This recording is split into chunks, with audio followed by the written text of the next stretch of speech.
Analytical मतलब दिमागी काम, जहाँ दिमाग लगाना पड़ता है कि भैया प्रॉफिट हुआ या लॉस, प्रॉफिट क्यों हुआ, लॉस क्यों हुआ, रीजन एनालाइज करने पड़ते हैं। तो दिमाग लगता है इसके अंदर। हर कोई बंदा नहीं कर सकता, हर कोई बंदा बाहर होगा उनको बोल दिए। हाँ जी, ये ले भाई, ये ले ये ले ये ले। यहाँ पे दिमाग लगता है कि प्रॉफिट हुआ या लॉस, क्यों हुआ, रीजंस क्या थे।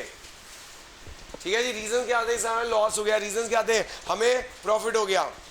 तो हर साल ना जो रीजंस होते हैं वो नए रीजंस आ जाते हैं। क्या आ जाते हैं, हर साल किसी साल हमारा प्रॉफिट हुआ लॉस हुआ, हर साल बिजनेस में नए रीजन आ जाते हैं। जैसे फॉर एग्जाम्पल मैं अपना ही रीजन देता हूँ कि भैया अच्छा डायनेमिक का मतलब क्या होता है, चेंजिंग। डायनेमिक का मतलब क्या होता है, डायनेमिक मीन्स चेंजिंग। हर साल रीजन चेंज भी हो जाते हैं, हर साल रीजन चेंज हो जाता है। जैसे मैं अपना एग्जांपल देता हूँ, 2021-22 में मेरे बहुत कम बच्चे थे, तो मेरा प्रॉफिट बहुत कम हुआ। अब भैया मेरे सीए को जो आपको एनालाइज करना पड़ेगा कि भाई कि क्यों हुआ, क्योंकि अकाउंट्स में एनालाइज करना होता है कि प्रॉफिट कम क्यों हुआ या लॉस क्यों हुआ। तो भाई 2021 में अगर आप मेरी बैलेंस शीट देखोगे तो कहोगे सर आपको तो जो 2022 में आप 21-22 में मेरी बैलेंस शीट और प्रॉफिट लॉस देखोगे, आप देखो सर आपका प्रॉफिट तो बहुत कम था। फिर अगर पिछले साल की देखोगे सर एकदम प्रॉफिट बढ़ गया। तो हर साल रीजंस चेंज हो जाते हैं। जैसे 2021 में आप कहोगे रीजंस क्या थे, रीजन थे मैं कहूँगा कोविड आया था, उस वक्त क्या हुआ था, ठीक है कोविड आ गया था, मेरे को भी कोविड हुआ था, ट्रायल तो दे रहा था मैं, लेकिन 104 बुखार में दे रहा था। बच्चे ये बात थोड़ी समझते कि 104 बुखार में ट्रायल दे रहा सामने वाला, बच्चे भाग रहे थे बाहर ट्रायल लेके, तो इस वजह से क्या हुआ, बच्चे बहुत कम रह गए, तो अल्टीमेटली प्रॉफिट कम हुआ।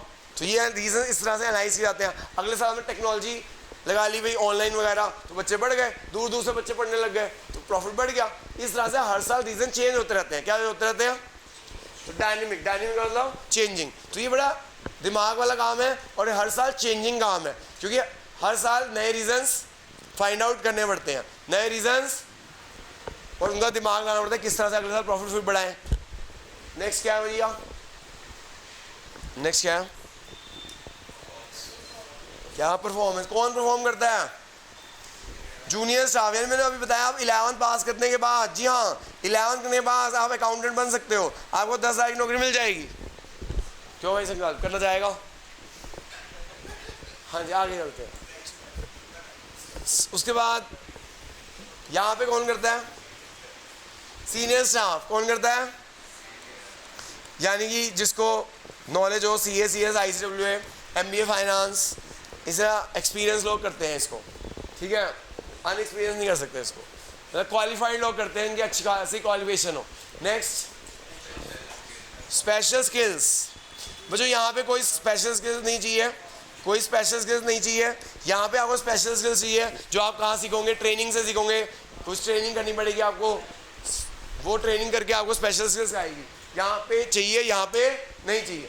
तो जो ये बहुत ही इंपॉर्टेंट है, आपका बुक कीपिंग और अकाउंटिंग डिफरेंस काफ़ी इंपॉर्टेंट है। पेपर में क्वेश्चन क्या आता है, 3 नंबर का आएगा, कोई भी 3 पॉइंट्स दे देंगे, कोई भी 3 पॉइंट्स, और उसके बेसिस पे कहेंगे डिफरेंस करो, उसके बेसिस पे करेंगे कोई भी डिफरेंस, 3 पॉइंट कोई भी दे देंगे, उनकी मर्जी है, उसके बेसिस पे डिफरेंस करो। ओके, नेक्स्ट टॉपिक है जो इसके अंदर limitation account, very very important.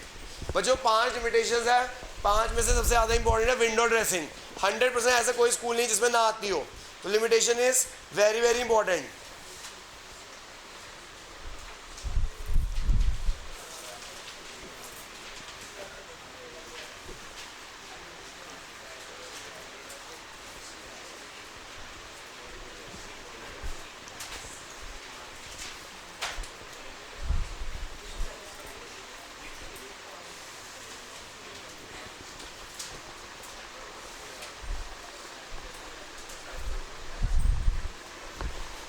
है जो लिमिटेशन अकाउंटिंग लिखी हुई है,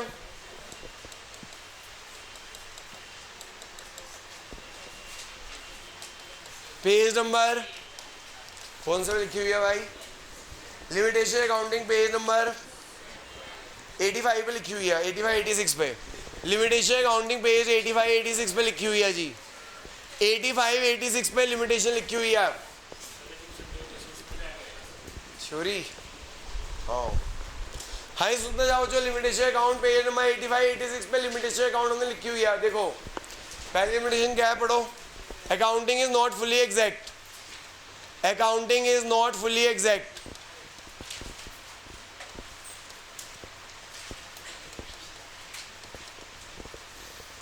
वो जो पहली लिमिटेशन है, अकाउंट जो है ना आपकी फुली एग्जैक्ट नहीं है। क्यों नहीं है? एक ना प्रिंसिपल है वेरिफिएबल ऑब्जेक्टिव प्रिंसिपल, चैप्टर 3 में पढ़ेंगे। वेरिफिएबल ऑब्जेक्टिव प्रिंसिपल क्या कहता है कि जितने भी ट्रांजेक्शन है ना हमें उन्हें कैसे रिकॉर्ड करना चाहिए, एविडेंस के बेस पे करना चाहिए। कैसे करना चाहिए? ऐसे मन गढ़ंत अकाउंट नहीं हो जाते कि भाई हाँ भी मुझे इतनी फीस मिली, मेरे इतने खर्चे हुए, अकाउंट ऐसे रिकॉर्ड नहीं होता। कैसे रिकॉर्ड होता है फिर? एविडेंस के बेसिस पे। कैसे होता है? एविडेंस बेस्ड अकाउंटिंग होनी चाहिए। क्या होनी चाहिए? जैसे फॉर एग्जांपल आप अकाउंटेंट हो, आपको मैंने कहा कि भाई मेरे को इतनी फीस मिल गया, तो आप ऐसे रिकॉर्ड कर दोगे? नहीं, आपको सर वो फीस स्लिप इशू की होगी ना, उसकी कार्बन कॉपी होगी, वो दिखाओ। फिर ऐसे मैंने कहा मैंने खर्चे किए तो उसका बिल मिला होगा, वो दिखाओ। जब कोई खरीदने जाते हो तो बिल लेते हो, कई लोग लेते हैं कई लोग नहीं लेते, तो बिल लेते हैं। तो अकाउंटेंट तब तक रिकॉर्ड नहीं करेगा ट्रांजेक्शन जब तक, तो वेरीफाई ऑब्जेक्टिव प्रिंसिपल कहता है कि अकाउंटेंट को जो भी ट्रांजेक्शन रिकॉर्ड करनी है वो एविडेंस बेस्ड करनी है। कैसे करनी है? एविडेंस बेस्ड करनी है।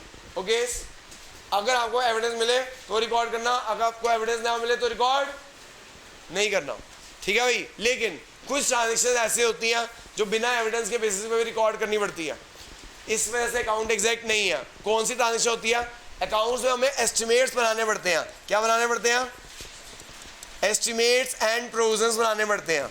Estimates and provisions are to be made in accounts जिसका कोई एविडेंस नहीं होता, जिसका कोई एविडेंस, इसलिए अकाउंटिंग एग्जैक्ट नहीं है। एस्टिमेट फॉर एग्जांपल हमें ईच एंड एवरी एसेट को डेप्रिशिएट करना होता है, each and every asset except land. Land को छोड़ के सारे एसेट को, अपने बुक्स को धीरे धीरे खर्चा मारना है, धीरे धीरे खत्म करना है। जैसे बोर्ड को मेरे को खत्म करना है, कैमरे को भी अपनी बुक्स के अंदर खत्म करना है, पीसी, फर्नीचर, एसी, सबको मेरे को एक दिन धीरे धीरे क्या कर देना है, खत्म करना है। उसको बोलते हैं डेप्रिसिएशन लगाना। क्या बोलते हैं? डेप्रिसिएशन। डेप्रिसिएशन लगाने के लिए हमें लाइव एस्टिमेट करनी पड़ती है। क्या करनी पड़ती है भाई? जैसे मैंने लाइव एस्टिमेट की हुई है कि इस बोर्ड की कितने का खरीदा था, 160 का। कितनी लाइव एस्टिमेट कर रखी है? 10 साल। तो मैं हर साल कितनी डेप्रिसिएशन लगाता हूँ? 16,000। कितने लगाता हूँ? तो 2 साल हो चुके हैं, कितनी डेप्रिसिएशन लगा चुका हूँ? 32,000 लगा चुका हूँ। लेकिन क्या इसका कोई एविडेंस है कि 10 साल चलेगा? क्या इसका एविडेंस है कि 10 साल चलेगा? नहीं। मैं आपको एग्जांपल, परफेक्ट एग्जांपल देता हूँ चेयर्स का। ये चेयर पता कितने साल पुरानी हो गई है मेरी, जिस पे तुम बैठे हो, कितने साल पुरानी? 12 साल पुरानी हो चुकी है। कितने साल पुरानी हो चुकी है? जब मैंने खरीदी थी तब मैंने सोचा था 10 साल लाइफ है इसकी। कितनी साल लाइफ है? यानी बुक्स के अंदर ये मेरे चेयर जीरो हो चुकी हैं। क्या हो चुकी हैं? अकाउंट्स में मेरी बुक्स जीरो हो चुकी है। अगर अकाउंटिंग में देखिए हर साल मैं डेप्रिसिएशन लगा रहा हूँ, जीरो हो चुकी है। आज की डेट में इसकी बुक्स की वैल्यू क्या है? जीरो। लेकिन अभी भी चल रही है ये तो, अच्छा मजबूत है, चल जाएंगे तो, और चल जाएंगी नहीं चल जाएंगी? तो बताओ ये लिमिटेशन है या नहीं अकाउंट की? मैंने तो सोचा था 10 साल चलेंगी, 10 साल मैंने अपनी बुक्स के अंदर से जीरो कर दिया, लेकिन ये तो आज भी चल रही है भाई। तो अकाउंट की यही तो लिमिटेशन है। Accounting is not fully exact, accounting is not fully. भाई इसको ना सो रहा है, जागो मोहन प्यारे, चाय वाय लाऊं? सो झूम रहा है तो नशे में, नींद के। आगे आ जा भाई, तू आगे आ जाओ। मैडम ये सोए ना, ठीक है? तू एक इधर से एक इधर से, अपना जाग जाएगा। देखो भाई account is not fully exact. क्यों एग्जैक्ट नहीं है? क्योंकि बस स्कूल तो बिल्कुल सो जाता हुआ तू। अकाउंट इज नॉट, मैं तो इतने अच्छी तरह थ्योरी रहा था, मैडम तो बिल्कुल सुलाती है, मुझे पता है, क्योंकि मैं भी 11th में था किसी ज़माने में, 97 में। तो मैं तो, हमारे तो सर थे, हम तो सो ही जाते थे, वो तो बहुत बोरिंग पढ़ा रहे होते थे। सुन भाई जाग, accounting is not fully exact. क्यों नहीं है? क्योंकि हमें एस्टिमेट्स और प्रोविजन बनाने होते हैं।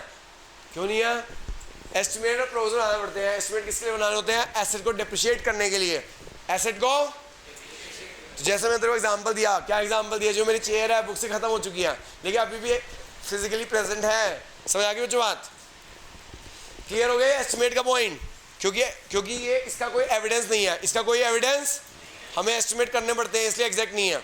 एक वो जो प्रिंसिपल है प्रूडेंस प्रिंसिपल, फिर सो रहा है, प्रूडेंस प्रिंसिपल और कंजर्वेटिव प्रिंसिपल। प्रूडेंस प्रिंसिपल और कंजर्वेटिव प्रिंसिपल क्या कहता है? ये कहता है do not anticipate future profit. अगर कोई फ्यूचर में प्रॉफिट होने वाला है तो उसको रिकॉग्नाइज मत करना। कब तक मत करना? जब तक वो एक्चुअल में ना हो जाए।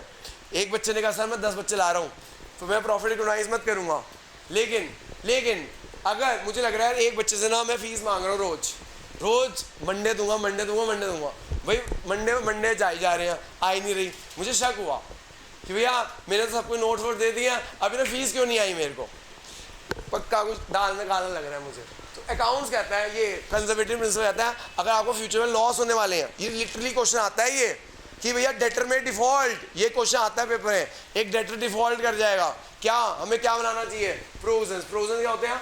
प्रॉफिट का एक पार्ट, प्रॉफिट का एक जो अलग कर देते हैं, जो हम किस चीज के लिए? फ्यूचर में लॉस को मेट करने के लिए, फ्यूचर के लॉस को, हाँ, कि भैया प्रोविजंस बना दिया हमने। क्या बनाना है? प्रोविजन, मतलब प्रॉफिट का एक पार्ट अलग कर दो। अगर आपको लगता है कि आपका कोई लॉस होने वाला है, इसका परफेक्ट एग्जांपल जो पेपर में क्वेश्चन आता है वो ये आता है कि डेटर डिफॉल्ट करेगा। डेटर क्या करेगा? तो हमें क्या करना चाहिए? प्रोविजन बना देना चाहिए, because of it principle, prudence principle. लेकिन उसका एविडेंस है क्या कि वो डिफॉल्ट करेगा? हो सकता है दे दे, हो सकता है वो जेन्युइनली कह रहा हो कि हाँ ये जेन्युइन रीजन दे रहा हो, पक्का दे जाए, वैसे बहाने, अभी हमें लग रहा है बहाने मार रहा है, लेकिन जेन्युइनली उसका रीजन हो, ठीक है ना।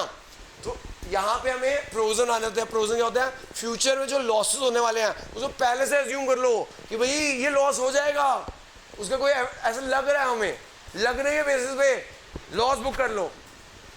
होना है या नहीं होना पता नहीं, होना है या नहीं होना पता नहीं, ठीक है ना। तो यहाँ पे हमें एविडेंस, यहाँ कोई एविडेंस नहीं है, तब भी अकाउंट कहता है बुक कर लो, तब भी क्या अकाउंट कहता है? बड़ा अजीब है अकाउंट, है ना। ये लग रहा है, मुझे लग रहा है यार ये बच्चा फीस नहीं देगा मेरे को, बुक कर दो, लॉस। अजीब है ना। मैं हालांकि पता है मुझे दे देगा, लेकिन मुझे पता है तब भी ये कहता है बुक कर दो, लगने के बेसिस पे। अगर मन लग रहा है ऐसा, मन इंट्यूशन हो रही है आपको, तो कह रहा है बुक कर दो। क्या प्रॉफिट कह रहा? नहीं, प्रॉफिट के लिए कहता है ऐसा ना करो, प्रॉफिट जब हो जाए तभी करना। जैसे वो एग्जांपल, तेरे को लगे कि भाई तू फेल होने वाला है, तो मम्मी को पहले से प्रिपेयर करने लग जाओ। क्या? प्रोविजन इज जस्ट लाइक तुम फेल होने वाले हो, तुम्हें लग रहा है, डर लग रहा है यार पता नहीं स्ट्रिक्ट चेकिंग होगी तो पक्का फेल हो जाऊंगा, मम्मी को पहले बोलने लग जाओ क्या सर ने तो पढ़ाया नहीं, ट्यूशन वाले सर ने, बहुत मुश्किल पेपर आया, यही प्रोविजन है, तैयारी कर लेना, कम डांट पड़ेगी। लेकिन अगर तेरा पेपर अच्छा भी हो ना, मम्मी को ये मत बोलियो अच्छा हुआ पेपर, जब तक रिजल्ट ना आ जाए, क्योंकि बेटा थोड़े खुश हो गए चिल्लाने लगे बहुत अच्छा पेपर और पेपर, उसके बाद क्या हुआ? रिजल्ट आया, टीचर ने स्ट्रिक्ट चेकिंग कर दी, तेरा हैप्पी बर्थडे हो गया, मम्मी क्या कह रहा था, बड़ा कुछ कूद रहा था, 2 थप्पड़ तार, ठीक है। तो यही है कि खुशियाँ तब तक मत बनाओ जब तक एक्चुअल में रिलाइज ना हो जाए। हाँ, लेकिन लॉस होने वाला तो रेडी हो जाओ, तैयारी हो जाओ, थोड़ी कम डांट पड़ेगी। तो ये प्रोविजन भी बेटा वही है, ठीक है, लेकिन इसका कोई एविडेंस नहीं होता, कोई एविडेंस। अगले चलते हैं, नेक्स्ट क्या है? नेक्स्ट पढ़ना भाई क्या है? तो समझ आ गया जो अकाउंट एग्जैक्ट क्यों नहीं है? अकाउंट तब एग्जैक्ट होता अगर हर चीज़ एविडेंस बेस्ड होती, लेकिन यहाँ पे कुछ चीज़ें ऐसी हैं जो एविडेंस बेस्ड नहीं है, जैसे एस्टिमेट करना लाइफ ऑफ द एसेट और प्रोविजन बनाना फ्यूचर के लॉस के लिए, जो एविडेंस बेस्ड नहीं है। हाँ जी, आगे चलते हैं, नेक्स्ट क्या? Account does not record qualitative characteristics.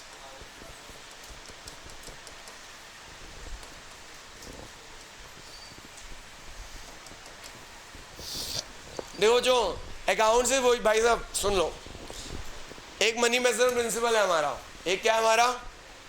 Money measurement principle. क्या कहता है? Account record only those transactions which can be measure in money terms. जो चीज़ें मनी टर्म्स में मेजर नहीं होती वो चीज़ें रिकॉर्ड नहीं होती। तुमने मुझे फीस दी, वो तो रिकॉर्ड होगी, लेकिन मैंने तुम्हारे साथ हार्ड वर्क किया, एग्जाम के टाइम पे टाइम दिया, एग्जाम के टाइम पे घूमने नहीं गया, जैसे मैथ्स वाले कुछ बच्चे के टीचर चले जाते हैं, ठीक है, तो इससे अगले साल क्योंकि सर ने एग्जाम के टाइम पे टाइम दिया नहीं, हम नहीं जा रहे वहाँ पे, लेकिन मैंने तुम्हें एग्जाम के टाइम पे टाइम दिया, हाँ सर ये वाले सर सही है, यही पढ़ना है, इससे मेरे को हार्ड वर्क से फ़ायदा होगा। मुझे क्या फ़ायदा होगा? हार्ड वर्क से फ़ायदा होगा, ठीक है। तो इससे हार्ड वर्क से यहाँ पे अकाउंट की ट्यूशन तो पढ़ लेते हैं, 12 की नहीं, मैथ्स की नहीं पढ़ेंगे, ठीक है, क्योंकि सर ने टाइम नहीं लिया। दिस इज हार्ड वर्क, ये मेरे को पे करेगा अगले साल, ये मुझे पे करेगा। तो हार्ड वर्किंग एंड क्या कहते हैं, क्या चीज़? एफिशिएंसी, इनएफिशिएंसी, ये चीज़ें हमारे बिजनेस में मैटर करती हैं, लेकिन अकाउंट्स में वो चीज़ें रिकॉर्ड नहीं होती। वो चीज़ें रिकॉर्ड, फीस कितनी दे रहे हो वो रिकॉर्ड होगी, हार्ड वर्किंग, ऑनेस्टी, ये चीज़ें रिकॉर्ड। आगे चलते हैं, नेक्स्ट पढ़ना बच्चों। तो ये लिख लेना बच्चों, इसमें यही है कि हमें qualitative characteristic like honesty, hard working, efficiency वो चीज़ रिकॉर्ड नहीं होती। नेक्स्ट क्या है? हाँ भाई ये तो पक्का आनी बच्चों, सुन लो, विंडो ड्रेसिंग 200% आएगा पेपर में, 201% ले लो भाई, ये तो आने ही आना है विंडो ड्रेसिंग, यानी एटलीस्ट एक लिमिटेशन तो आनी है पेपर में, लेकिन एटलीस्ट 1। अब टीचर की मर्जी है, 2 पूछ ले 3 पूछ ले, लेकिन विंडो ड्रेसिंग तो पक्का पूछेगी टीचर। विंडो ड्रेसिंग 100% पूछेगी टीचर। हाँ जी सर, विंडो ड्रेसिंग क्या होती है जी? विंडो शॉपिंग तो सुना होगा लड़कियों ने। विंडो शॉपिंग क्या होती है? नहीं सुना? क्या होती है विंडो शॉपिंग? हाँ इससे सुना है। हाँ क्या होती है ना? हाँ बस देखते रहना, है ना। विंडो ड्रेसिंग होती है जो मैनिपुलेशन ऑफ अकाउंट्स। क्या होती है? Manipulation of accounts. Manipulation of accounts, जानबूझ के अकाउंट्स को गलत दिखाना, जानबूझ के अकाउंट्स को या तो बहुत बढ़ा चढ़ा के दिखा देना या बहुत कम करके दिखा देना। तो manipulation accounts, showing does not show the true picture of the business, does not show the true picture of the business। बच्चों इसके अंदर दोनों चीजें आ जाती हैं, बढ़ा चढ़ा के भी दिखा देते हैं कुछ लोग कम करके भी दिखा देते हैं, ट्रू पिक्चर नहीं दिखाते। बढ़ा चढ़ा के क्यों दिखाते हैं? पहले हम चलते हैं, पहले घटाने का तुम सब बता दोगे, घटा के क्यों दिखाते हैं अकाउंट्स? अपनी इनकम अपनी घटा देना, हाँ बिल्कुल, टैक्स इवेजन करने के लिए। जी हाँ, मैनिपुलेशन अकाउंट किस लिए की जाती है? 2 रीजन के कारण की जाती है। एक तो कुछ लोग बढ़ा चढ़ा के दिखाते हैं अपने अकाउंट्स, और एक घटा के दिखाते हैं। घटाने का रीजन सबको पता है, क्या? टैक्स बचाना, टैक्स इवेजन करना। हाँ जी सर, हाँ जी, लोन से, ठीक है जी बिल्कुल। तो जो विंडो ड्रेसिंग मतलब अकाउंट्स को मैनिपुलेट करना, या तो बढ़ा चढ़ा के दिखाना, या अपनी इनकम को बढ़ा चढ़ा के दिखाना, या घटा के दिखाना। हम घटा के क्यों दिखाते हैं? टैक्स इवेजन के लिए, टैक्स चोरी करने के लिए, ब्लैक मनी क्रिएट करने के लिए, ठीक है जी। लेकिन बढ़ा के क्यों दिखाते हैं? आपने एग्जांपल देता हूँ, लोन लेने के लिए। किस लिए दिखाते हैं? बैंकों से लोन लेने के लिए। किस लिए दिखाते हैं? विजय माल्या का नाम सुना है किसी ने? विजय माल्या एक लिकर बैरन था, मतलब उनका काम था, किंगफिशर बियर उसी की थी। वो क्या करता था भाई, लोगों को दिखाता था मैं कितना अमीर आदमी हूँ। कैटरीना कैफ एक तरफ, दीपिका पादुकोण एक तरफ, ठीक है, मतलब दिखाता था कि मैं इतना अमीर हूँ। एक्ट्रेसेस के साथ घूमना, क्या नाम है, हर टाइम प्राइवेट जेट्स, मैं अपने आलीशान दिखाता था। और क्या किया, अपने ऐसे दिखाता मैं तो बहुत अमीर हूँ, देखो मेरा प्रॉफिट देखो। वो बस कुछ प्रॉफिट नहीं था, सारे बैंकों से अरबों रुपए का लोन ले लिया। क्या ले लिया? अरबों रुपए का लोन ले लिया। और कहाँ चला गया? लंदन। कहाँ चला गया? हाँ लंदन चला गया, ठीक है सर। लंदन में कोई दिक्कत नहीं, आप यहाँ से पैसे से लोगों से डकैती करो, लंदन पहुँच जाओ, कोई आपको कुछ नहीं कह सकता। लंदन वाले कहते हैं ऐसे ही है कि हाँ भाई बस पैसा ले आओ, हम देख लेंगे बाकी। यानी अगर आप सोच रहे हो कि भाई किसी तरह बहुत सारा पैसा इकट्ठा कर लो, लंदन भाग जाओ। सारे हमारे इंडिया के जितने भी फाइनेंशियल क्रिमिनल्स हैं वो सारे कहाँ पे हैं? लंदन में है, क्योंकि इंडिया वाले वहाँ का कुछ नहीं कर सकते, ठीक है। वहाँ पे गवर्नमेंट प्रोटेक्शन भी देती है ऐसे लोगों को, ठीक है। तो आप लंदन जा सकते हो, बस पैसा बहुत सारे इकट्ठा कर लो, अरबों रुपया। तो जो विंडो ड्रेसिंग क्यों की जाती है? Window dressing window dressing is done for taking loan from bank. जैसे आपको विजय माल्या का एग्जांपल दिया, लोन लेने के लिए की जाती है, या attracting the investors attracting the investor, की लोग हमारे यहाँ ज़्यादा से ज़्यादा इन्वेस्ट करें, हमारी कंपनी में ज़्यादा से ज़्यादा इन्वेस्ट करें। अदानी का नाम तो सुना ही होगा आपने, अदानी का नाम सुना है? पिछले साल उसके ऊपर वो ना रिचेस्ट, सेकंड नंबर में रिचेस्ट हो गया था। कितने नंबर का रिचेस्ट हो गया था? वर्ल्ड का सेकंड रिचेस्ट बन गया था अदानी, हमारे इंडिया का ही है। लेकिन एकदम एक अकाउंटिंग फर्म है यूएस की, हिंडनबर्ग, क्या नाम है, उसे इल्ज़ाम लगाया कि इसने विंडो ड्रेसिंग कर रखी है। क्या कर रखी है? उसके शेयर, उसके सारी नेटवर्थ शेयर्स की वैल्यू गिरती गई, वो दूसरे नंबर से 30वें नंबर पहुंच गया। ठीक है, अब फिर दोबारा रिकवर कर गया, उसे प्रूव कर दिया ये विंडो ड्रेसिंग नहीं कर रखी भाई, मेरे अकाउंट सारे सही है। ठीक है जी, तो उसे इल्ज़ाम लगाया था इसने विंडो ड्रेसिंग कर रखी है, इसके अकाउंट सारे झूठे हैं। लेकिन अदानी ने अमेरिका में प्रूव कर दिया नहीं भाई मैंने कोई विंडो ड्रेसिंग नहीं की, तो प्रूव हो गया, उसके फिर से वैल्यू कोई शेयर बढ़ गया। अभी दूसरे नंबर पर नहीं आया लेकिन आ जाएगा थोड़े दिनों में। ठीक है जी, तो अट्रैक्टिंग द इन्वेस्टर्स और किस लिए किए जाते हैं? तो वो हिंडरबर्ग ने इन्वेस्टर्स को अट्रैक्ट करने के लिए विंडो ड्रेसिंग की हुई है। टैक्स इवेजन के लिए भी, ताकि टैक्स चोरी करने के लिए भी लोग ऐसा करते हैं। इसका इफेक्ट क्या होता है बच्चों? इसका इफेक्ट क्या होता है? Effect of window dressing is, effect of window dressing, true financial performance and financial position is not shown. Effect of window dressing is true financial performance and financial position is not known. मतलब business का सही result नहीं पता चल पाता, true financial performance and financial position पता नहीं चल पाती हमें।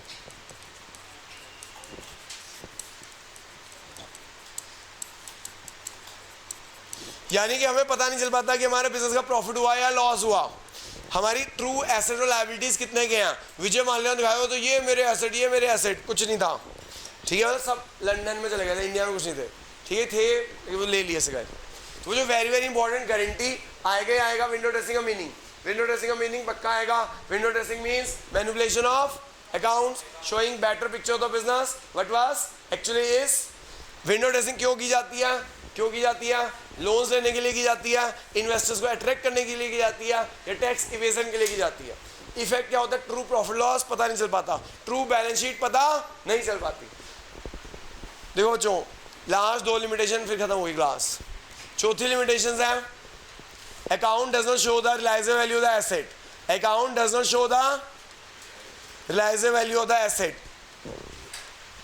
Account does not show the realisable value of the asset.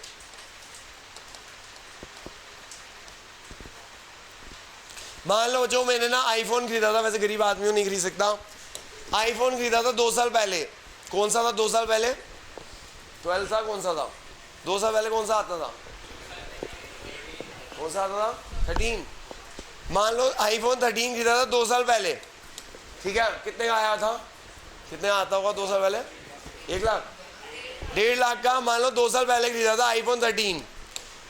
Life मान लेते हैं 10 साल, लाइफ मान लेते हैं। तो मैंने हर साल डेप्रिशिएट लगा रहा हूँ 15,000। 2 साल में कितना डेप्रिशिएट हो गया? 30,000। आईफोन मेरी बुक्स के अंदर रह गया 1.20 का। आईफोन मेरी बुक्स के अंदर कितना रह गया? ठीक है, क्या आज 2 साल बाद वो आईफोन 13 1.20 में बिक जाएगा? नहीं बिकेगा ना। कितने बिकेगा ये भाई बताएगा? कितने बिक जाएगा भाई? 80,000 का बिकेगा। कम, चलो 80 कितने बिकेगा बताओ? 40-50। ठीक है, मान लेते हैं 40,000। लेकिन अकाउंट ये नहीं बता पाएगा कितने में बिकेगा। अकाउंट ये नहीं बताता कितने में, वो क्या बताता है? कितने में खरीदा था। क्या बताता है? कितना डेप्रिशिएट हो गया, आज इसकी वैल्यू इतनी है। ये नहीं बताएगा कितने में बिकेगा। चल कोई भी मान लो, 80 मान लो, 60 मान लो, लेकिन ये नहीं बता पाएगा अकाउंट्स। अकाउंट्स ये बताएगा कितने में खरीदा था। क्या बताएगा?